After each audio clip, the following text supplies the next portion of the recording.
नमस्कार। मैं पीयूष कुमार, सहायक प्राध्यापक हिंदी, शासकीय महाविद्यालय रामचंद्रपुर, जिला बलरामपुर, छत्तीसगढ़। मैं बस्तर विश्वविद्यालय के एमए हिंदी द्वितीय सेमेस्टर के पाठ्यक्रम मध्यकालीन काव्य प्रश्न पत्र षष्ठ में एक द्रुत पाठ देव का परिचयात्मक अध्ययन लेकर प्रस्तुत हूँ। रीतिकालीन कवि देव का हिंदी साहित्य में विशिष्ट स्थान है। देव का पूरा नाम देवदत्त था।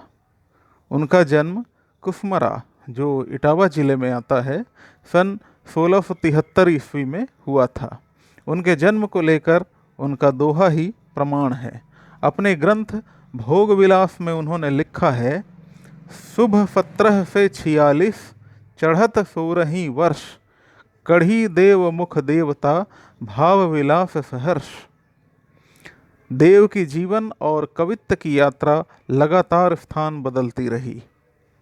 विभिन्न आश्रयदाताओं से होते हुए वे साहित्य में स्थापित हुए। वे ब्रज भाषा के दरबारी कवि थे। देव ने कई राजाओं के यहाँ अपने कवित्व का परिचय दिया। इनकी रचना अष्टयाम मुगल बादशाह आजम शाह के संरक्षण में हुई थी।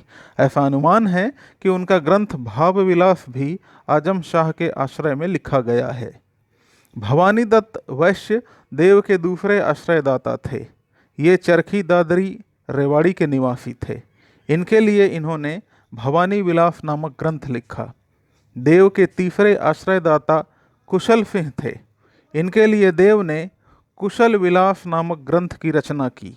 इन सब में देव को सबसे अधिक प्रोत्साहन मिला राजा भोगीलाल से, जिनके लिए इन्होंने रस विलास नामक ग्रंथ की रचना की।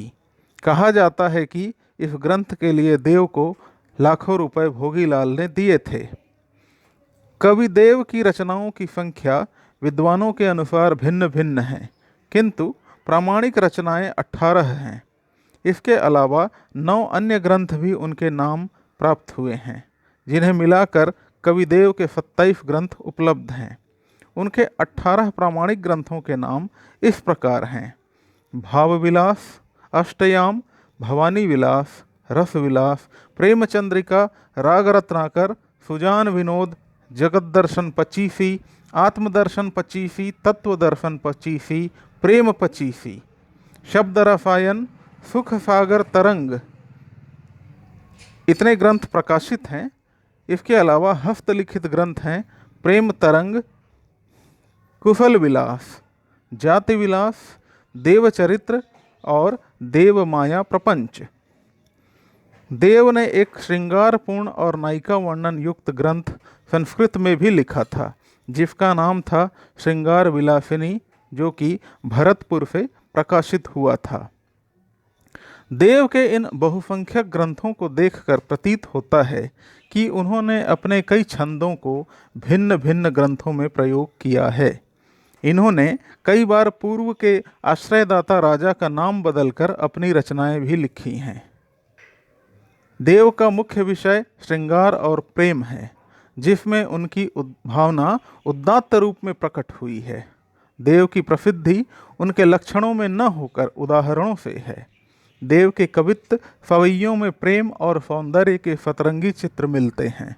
दरबारी कवि होने के कारण उनकी कविता में जीवन का विस्तार नहीं मिलता, किंतु उन्होंने प्रेम और सौंदर्य के मार्मिक चित्र प्रस्तुत किए हैं। जहां अनुप्रास और यमक अलंकार देव के प्रमुख अस्त्र हैं, वहीं अनुप्रास द्वारा उन्होंने सुंदर ध्वनि चित्र खींचे हैं। इस कारण ध्वनि योजना उनके छंदों में सर्वत्र दिखाई पड़ती है। देव के प्रिय छंद सवैया और घनाक्षरी हैं। उनकी रचनाओं में अनुभूति की सरसता और उनका अनुभव सम्मिलित है। देव की भाषा में शब्द का प्रवाह संगीतमय है। उपयुक्त शब्द चयन से देव ने रूप, वस्तु और चरित्र के चित्रण से कविता को संवारने में देव को अप्रतिम सफलता प्राप्त हुई है। देव अपनी इन्हीं विशेषताओं के कारण हिंदी साहित्य में अत्यंत उत्कृष्ट स्थान के अधिकारी हुए हैं। कवि देव प्रतिभा में बिहारी, भूषण, मतीराम आदि समकालीन कवियों से कम नहीं थे, पर किसी एक विशिष्ट राज दरबार से संबंध न होने के कारण इन्हें तुलनात्मक रूप से वह स्थान न मिला जो मिलना चाहिए था। इसके बावजूद देव रीतिकालीन कविता में अपने कवित्व को नैतिक रूप से बचाए रख सके, यह उनकी बड़ी विशेषता है। कविदेव की मृत्यु सन 1767 में हुई। धन्यवाद।